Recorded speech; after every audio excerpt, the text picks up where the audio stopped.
ہو گیا جی عظما ریاض صاحبہ. بہت شکریہ جناب اسپیکر. جناب اسپیکر میرے دو مسئلے ہیں اور میرے علاقے سے ریلیٹڈ ہیں. سر ایک مسئلہ تو یہ ہے کہ ضلع مانسہرہ تحصیل اگی گاؤں شیر گڑھ کا ایک طارق عزیز نامی بندہ ہے, اس سے سعودی عرب میں ایکسیڈنٹ ہوا اور اس ایکسیڈنٹ میں سعودی حکومت نے اس کو تقریباً 9 لاکھ ریال کی دیت کا کہا.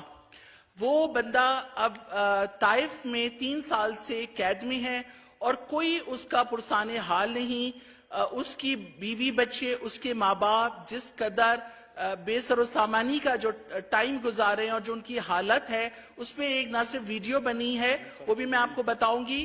اس کے لیے ہمارے سفارت خانے میں کوئی اس طرح کی قانونی انہیں مدد نہیں دی جا رہی, نہ ان کو پروٹیکٹ کیا جا رہا ہے. میری آپ سے گزارش یہ ہے کہ جتنے بھی ہمارے اوورسیز پاکستانی ہیں وہاں کے سفارت خانوں کو اس چیز کا پابند کیا جائے کہ کوئی بھی پاکستانی اگر کسی مشکل میں مبتلا ہوتا ہے تو اس کو قانونی معاونت دی جائے. دوسرا سر جو میرا سب سے اہم مسئلہ ایبٹ آباد کا ہے وہ شارع ریشم کا ہے. تقریباً 3 سال ہماری گورنمنٹ کو ہونے کو آئے ہیں, ابھی تک شارع ریشم کا مسئلہ حل نہیں ہو رہا. وہاں پر آپ اس کی کارپیٹنگ تو ضرور کرتے ہیں 40 کروڑ لگا کے, لیکن وہ کارپیٹنگ آپ کو پتا ہے کہ بارانی علاقہ ہونے کی وجہ سے بارشیں بہت ہوتی ہیں, وہ روڈ کمپلیٹ ہونے سے پہلے ہی خراب ہو جاتا ہے.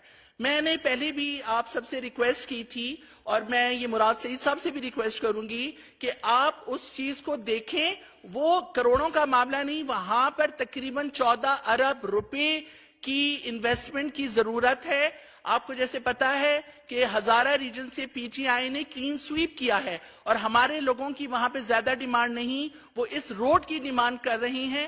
ہم نے اس روڈ کو امپورٹنٹ ایجنڈے کے طور پہ لے کے چلنا ہے اور ابھی تک پورے ایبٹ آباد کے اندر جو لوگ ہمیں بلیم کرتے ہیں وہ شارع ریشم کی وجہ سے بلیم کرتے ہیں. سر پلیز اس کو ایک امپورٹنس ضرور, مطلب اس کو بہت زیادہ امپورٹنس کی ضرورت ہے, آپ کی توجہ کی ضرورت ہے, مراد سعید صاحب کی توجہ کی ضرورت ہے. اور ساتھ ہم ایبٹ آباد کے لیے شملہ انٹرچینج کا بھی ہمارے علاقے کے لوگوں کا ڈیمانڈ ہے, کیونکہ ایبٹ آباد آپ کو پتا ہے کہ سیر و سیاحت کے حوالے سے بھی انتہائی اہمیت کا حامل ہے, لیکن وہاں پہ سڑکیں نہ ہونے کی وجہ سے ایک جب ایبٹ آباد میں انٹر ہو تو باٹل نیک ہوتا ہے, جس کی وجہ سے لوگوں کو بہت دیر ٹریفک میں پھنسنا بھی پڑتا ہے اور لوگوں کی ٹیمپرامنٹ لوز ہوتے ہیں.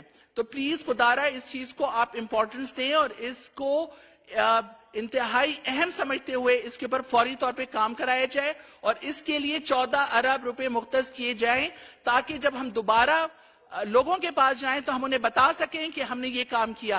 دوسرا سر یہ خیبر پختونخوا ہائی وے کے حوالے سے بات ہے کہ مری روڈ جو میرے گھر کے سامنے سے بالکل گزر رہی ہے اس کی کارپیٹنگ ضرور ہوئی ہے, لیکن ابھی تک اس کے اوپر جو گٹر کے ڈھکنے ہیں وہ گلائی میں پڑے ہوئے ہیں. وہاں پہ جب بچے ہمارا نوجوان طبقہ سکوٹر لے کے جاتا ہے ہماری کتنی جانیں ضائع ہو چکی ہیں. اس کے لیے جی میں 10 دفعہ گئی ہوں, میں نے وہاں پہ لوکلی بھی وہاں پہ جا کے ڈی سی ان سب سے کہا ہے, لیکن ابھی تک اس کے اوپر کوئی کام نہیں ہوا. جو باہر سے لوگ آتی ہیں وہ انہی گٹر کے ڈھکنوں کے اوپر سے جب گزرتے ہیں تو ان کے ایکسیڈنٹ ہوتے ہیں, گاڑیاں بیچاروں کی خراب ہوتی ہیں اور سب سے بڑھ کے جو ہمارا نوجوان بچہ مر رہا ہے. سر پلیز اس کو ذرا امپورٹنس آپ کی طرف سے ضرورت ہے. بہت شکریہ. صحیح جی علی محمد خان صاحب, ایک تو انہوں نے اوورسیز کا کہا تو وہ پلیز نوٹ کریں, اور یہ جو دوسرا انہوں نے کیس بتایا اس کو بھی آپ. سر اس میں اگر آپ کی اجازت ہو 2-3 کمیٹیز کا یہ کام ہے. جی ہاں, اس میں جو شملہ انٹرچینج کی آنریبل ممبر صاحبہ بات کر رہی ہیں, ساتھ میں شارع ریشم کی. میں خود ایبٹ آباد میں پلا بڑا ہوں, میں لوگوں کو شاید بہتوں کو نہیں پتا, میرا بچپن ایبٹ آباد میں سکولنگ میری وہاں کچھ عرصے ہوئی 80s میں, کافی پرانا ہوں میں. تو مجھ پہ بھی ہزارے کا ایبٹ آباد کا مجھ پہ بھی حق ہے, اور میڈم صاحبہ کو میں یقین دلانا چاہتا ہوں کہ آن بیہاف آف مراد سعید, چھوٹا بھائی بھی ہے اپنا, تو میں آپ کو اشور کرنا چاہتا ہوں کہ انشاءاللہ جو شارع ریشم ہے اس میں جو آپ نے انتہائی اہم مسئلہ دیکھیں, اس وقت جو 1 بیلٹ 1 روڈ کی بات ہوتی ہے تو وہ تو پاکستان کا فیوچر ہے, اور جو سی پیک ہے وہ پاکستان کا فیوچر ہے, تو اس کو کسی بھی صورت میں نظر انداز نہیں کیا جائے گا. ایشورنسز کی کمیٹی میں ان کو جو ہے ہم اشور کرتے ہیں کہ وہاں پہ یہ آ جائیں گی, کنسرن افسران بھی آ جائیں گے, وہاں پہ ڈسکس ہو جائے گا. جو پی کے ایچ اے کا ہے اس میں صوبائی جو ہیں ان کو بلانا پڑے گا, وہ بھی ایشورنسز کی کمیٹی میں ہو سکتا ہے اگر آپ اس کو بھیج دیں. جو اوورسیز کا بالکل جی, اسی میں بھیجا جائے میں بات بھی کر لوں گا, کمیٹی میں. لیکن وہ والا ایشو اوورسیز کمیٹی میں ہوگا, اور میری ریکویسٹ ہوگی کہ ممبر صاحبہ کو وہاں اسپیشل انوائٹی بلا لیا جائے Overseas ministry committee. Of overseas foundation میں, جہاں جی ہاں. صاحب پھر جا کے ان کو وہ کر دیں گے سارا. ٹھیک ہے جی. شکریہ. جی جناب.